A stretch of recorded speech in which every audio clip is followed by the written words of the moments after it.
Hi everyone, this is Paul here from the Magdalene Centre. Today I'm doing the astrology report for the week commencing the 3rd of October, outlining some of the key aspects during the week and the overall themes that highlighted to us, and giving a basic overview of what it means.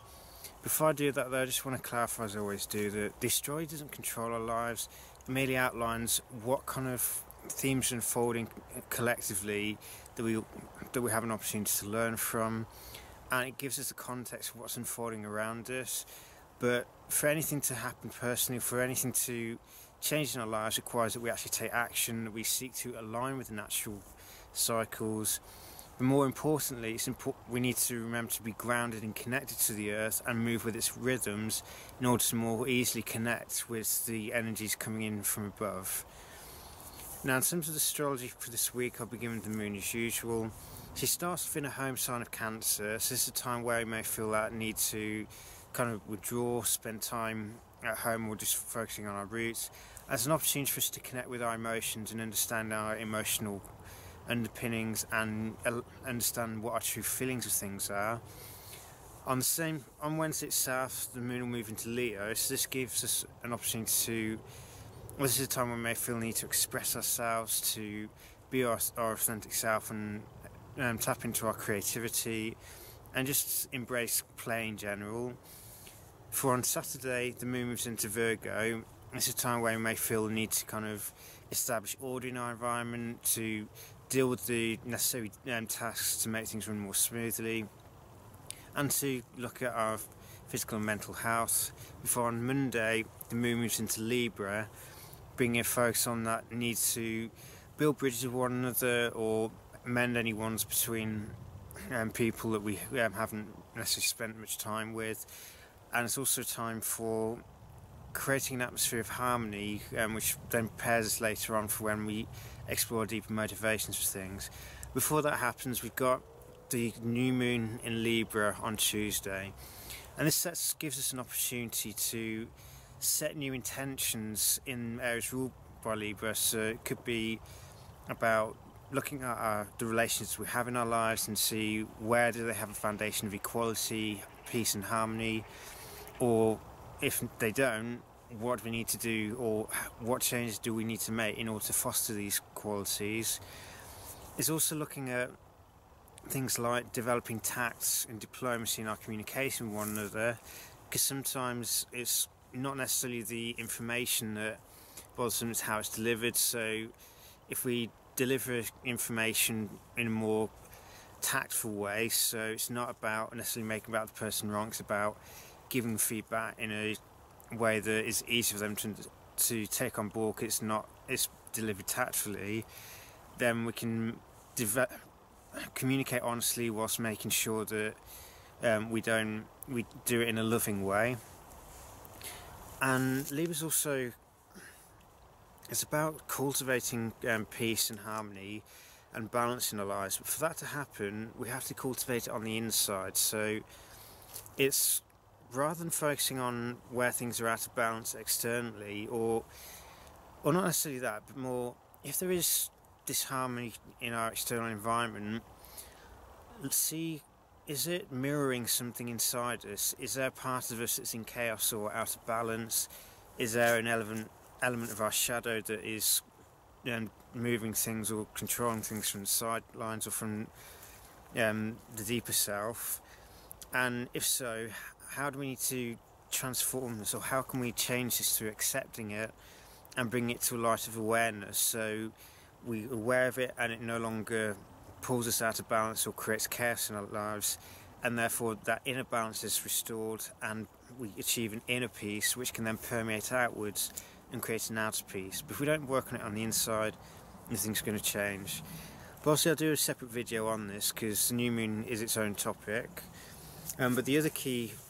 event, which we'll also do a separate video on, is Venus is turning retrograde on Friday. So she's going to be retrograde from this Friday up until the 15th of November. So it's a key time of re-evaluating things related to Venus. So this includes things like our relationships with people, our values, i.e. are they still right for us, or are they an outmoded value system that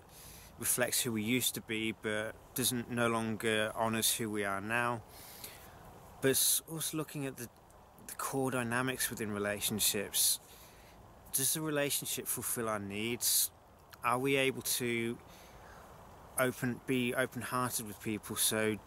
does the relationship enable us to, or encourage us to open up, to share, be loving, or do we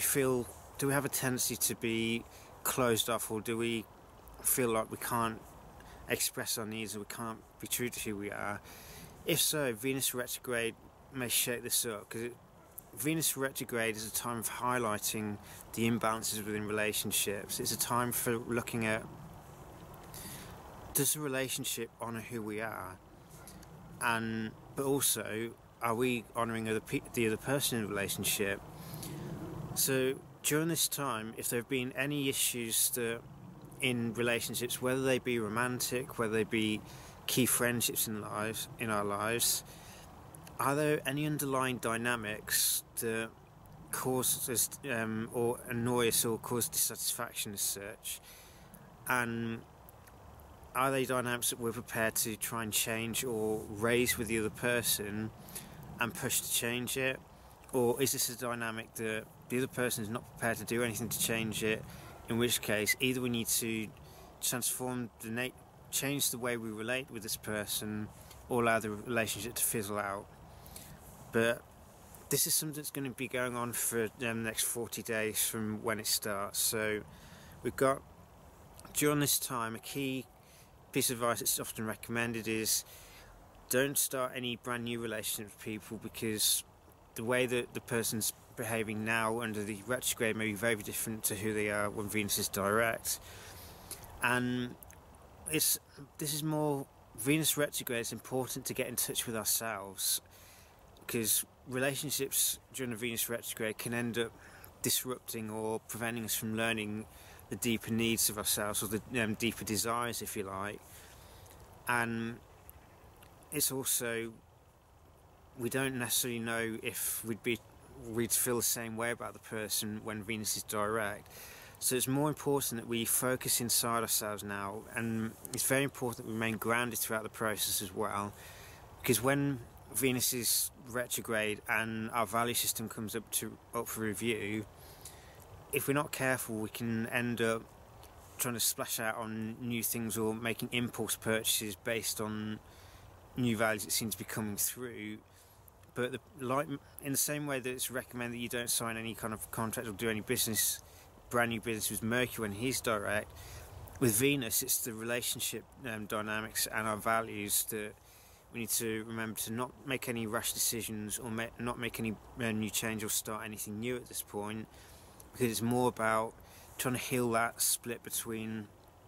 the raw instinctual side of Venus and the more refined and cultured side. So we all have our own intrinsic value system that we're born with, but more often than not we end up, especially if we didn't feel like we were given the necessary love or care when we were young, Venus can end up getting distorted, and instead of being open and loving, we can end up with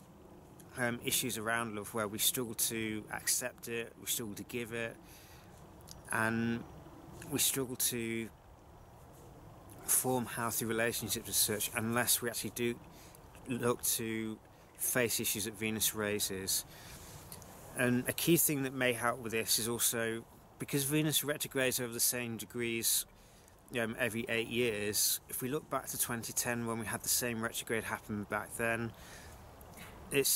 are there any themes that we're seeing in our environment now that mirror what was happening 8 years ago? And if so, try and piece the two together to see what is the continuation of the theme that we're dealing with, what is the core theme that we're experiencing the continuation of, and what is coming up to be resolved within ourselves. But if we don't heal that relationship within ourselves and our relationship to ourselves, it can be very difficult to know what a healthy relationship is, or to forge one with another person. So the more we do this work of Venus retrograde, of healing ourselves through going deeper down into the psyche, and exploring the shadow issues there that rarely get a mention, because normally Venus is after peace and harmony, But with Venus retrograde, she can almost seem like a goddess of war, and this is more about calling forth the issues within ourselves that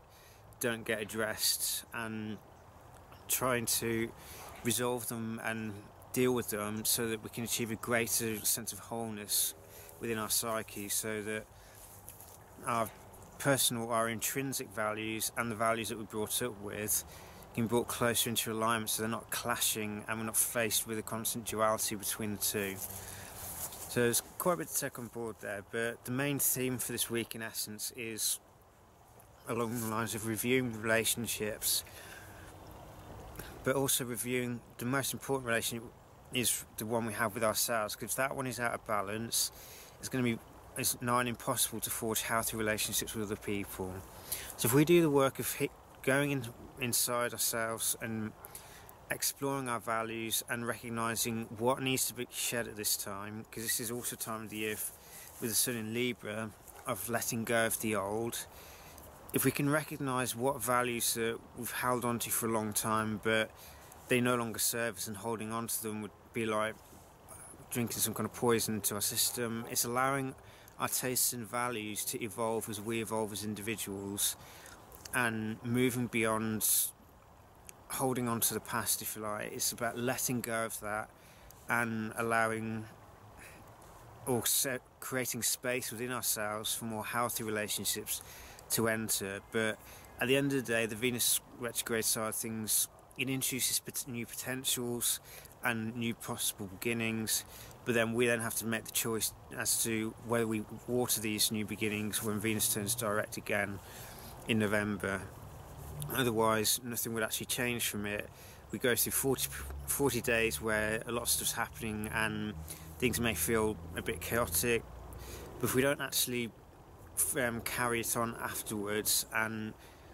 work on the new insights or new revelations we get about ourselves, then again nothing happens, because it requires our participation and our willingness to take responsibility for our lives for astrology to actually help us mature and grow.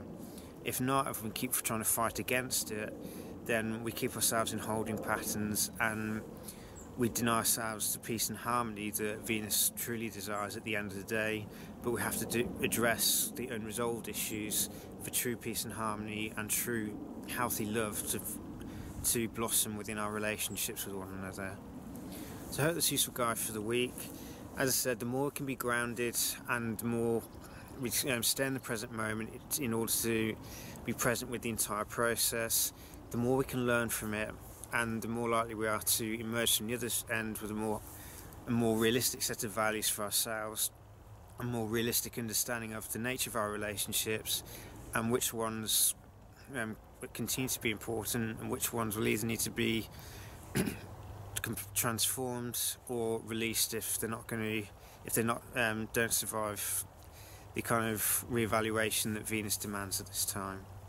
So may this week bring you much transformation and a more healthy relationship with oneself. Take care and be blessed.